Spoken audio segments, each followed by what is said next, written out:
Quel est donc le rôle de ce cœur? Le cœur, pour Aristote, dans son traité sur la respiration, est un organe respiratoire et non circulatoire. Si on prend l'image des corps subtils, et notamment le corps astral, où il y a les émotions, les sentiments qui font référence au cœur, entre autres, on peut mieux comprendre cette idée pour Aristote. C'est-à-dire que dans son traité sur la respiration, c'est un organe respiratoire. Donc il se situe dans un corps peut-être plus subtil. Sa fonction est triple au cœur. Palpitation, choc du cœur contre la paroi du thorax, perceptible en plaçant la main dessus. Il y a des palpitations. Le pouls, mouvement perpétuel de dilatation et de la réfraction attribué à l'expansion sous l'effet de la chaleur cardiaque d'une humeur, se propageant au cœur et venant en réalité de sa digestion, donc résultat d'une ébullition, le pouls. Et la troisième fonction du cœur, la respiration, pour Aristote. Sa théorie est donc celle de l'animation des vivants par un cœur chaud, une chaudière de l'organisme. Pour construire cette théorie, il est bien évident qu'Aristote a dû faire appel à des connaissances contemporaines, voire à des théories plus anciennes que lui. On en sait peu de choses. Il semble cependant qu'il ait fait une synthèse de deux courants de pensée. Le premier courant de pensée provient des physiologistes d'une partie de la Grèce appelée l'ionie. La chaleur animale proviendrait du feu universel, cosmique, stellaire, entre l'air et la terre. Dans ce contexte, la respiration constitue le phénomène vital fondamental. La deuxième théorie est celle des médecins et physiciens physiologistes, occupant la Sicile comme Dioclès. Le phénomène de digestion et la coction, élaboration par la cuisson, étaient au premier plan du vivant, ce qui provient de la digestion après avoir transité par le foie, donc le foie, se rendant au cœur où il est élaboré, pour lui, pour Aristote. Les synthèses de ces deux avis donnent la théorie d'Aristote. Quel est le rôle de la respiration? La respiration joue le rôle de régulateur thermique dans ce contexte en assurant la réfrigération du cœur. La respiration.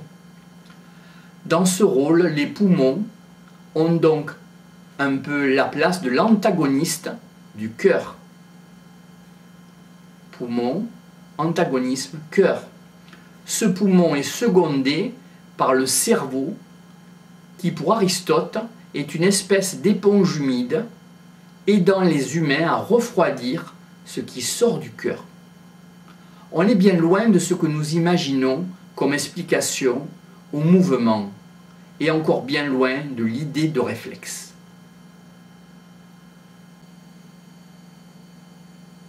Ce qui est intéressant à retenir, mouvement involontaire et mouvement non volontaire sont deux choses différentes. Non volontaire, où la volonté volontairement n'intervient pas.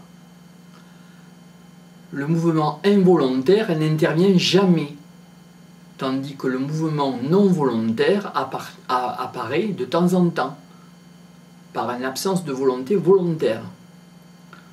Et le mouvement non volontaire est pris en charge sans que la volonté n'intervienne donc. 2. Explication selon Galien, 131-200 après Jésus-Christ. Galien est un médecin grec, originaire d'Asie mineure, qui a fait l'essentiel de sa carrière à Rome au IIe siècle après Jésus-Christ. Il est aussi philosophe, et ça c'est important pour Galien, il est aussi philosophe, d'où des fois il a terminologie particulière et aussi un concept d'idée par rapport à son temps qu'on a des difficultés à percevoir et qu'on essaiera aussi de donner quelques informations pour mieux comprendre Galien. Mais avant tout, c'est un expérimentateur.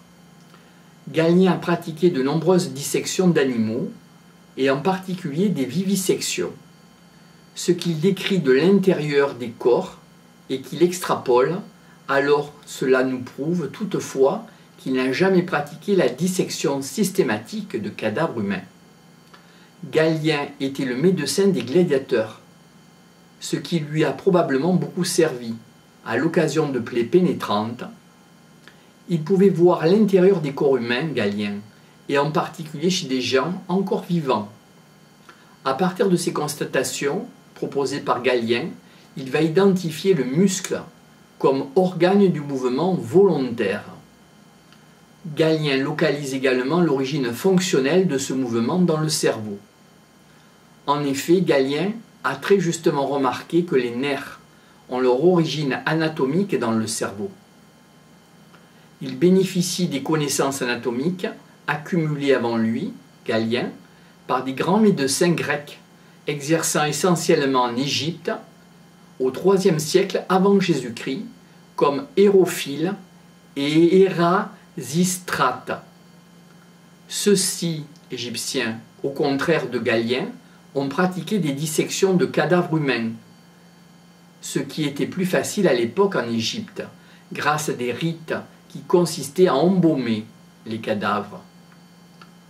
Ces deux médecins égyptiens ont donc pu distinguer les nerfs, les tendons et les ligaments, ce qui n'est pas toujours évident. Leurs observations iront au-delà, et Galien va reprendre l'idée qu'il y a des nerfs moteurs et des nerfs sensitifs. L'ensemble de ces nerfs proviennent de l'encéphale et de la moelle épinière. Cela arrange bien Galien, car les observations des deux médecins égyptiens confirment ce que disait Platon. Qu'est-ce qui va lui permettre de confirmer au-delà de l'observation anatomique cette idée? C'est probablement son expérience à Galien de médecin de gladiateur. Il nous décrit dans son ouvrage qu'au cours d'une trépanation, il fait retirer une partie des os de la voûte du crâne et de découvrir le cerveau.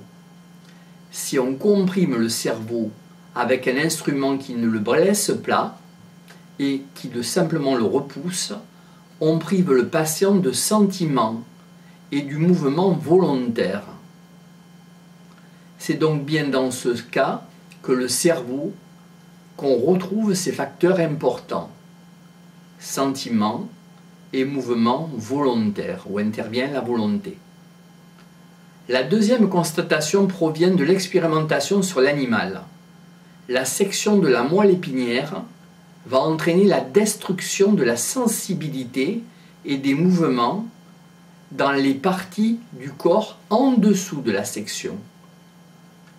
Dans un ouvrage plus particulièrement consacré au mouvement des muscles, Galien affirme à nouveau que le muscle est l'origine des mouvements volontaires, où intervient la volonté, que les nerfs qui s'implantent dans les muscles naissent dans le cerveau et la moelle épinière. Et il ajoute, Galien, que sans l'intégrité du nerf, il n'y a pas de mouvement dans le muscle. Le nerf sectionné, comprimé, ligaturé, prive le muscle de mouvement et donc de sentiment et de mouvement. Ce sont les termes mêmes de Galien.